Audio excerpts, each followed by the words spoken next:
In 1971, in Brazil, a mayor, he's still alive, but by the name of Jamie Lerner in Curitiba, Brazil, was looking at his ecosystem, and he said, so to create a complementary currency, you need to map an unused resource with an unmet need.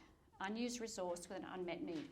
This is where this comes into the power, and this is where I just have this intuitive awareness that the greatest potential unleashing for humanity is when we start to honour different value metrics and start to deploy some of these principles. So he had, in Curitiba at the time, it was a food bowl, so they had a massive amount of food. There was no scarcity of food. They had an underutilised bus system. So they had good transport, public transport, but it wasn't being utilised. They had an oversupply of garbage and unsorted garbage. The population went from 120,000 in 1941 to 2.2 million in 1997. So they had an oversupply of garbage. So what he did, and this is well before the thing called tokens for cryptocurrency, is what he did is he offered tokens for pre-sorted garbage to kids, street kids, kids who, like our bottle collecting thing. But he offered a token, a bus token, and they had to sort paper and cartons and plastics and all of that sort of stuff. The bus tokens were also exchangeable for food at the markets.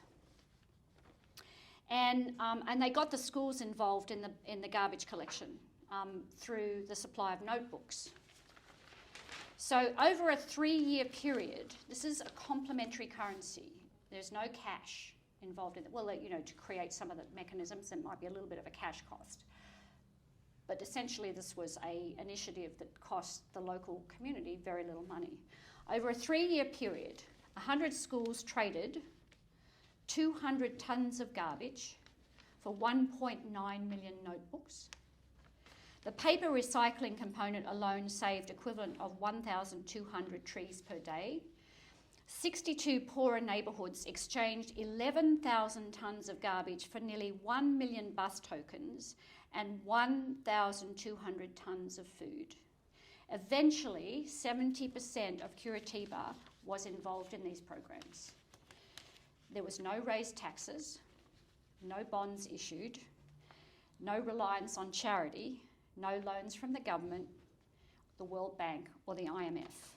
From 1975 to 1995, the GDP, if we want to use that measure, of Curitiba went up 75%, more than the parent state, and 48% more than the entire Brazil.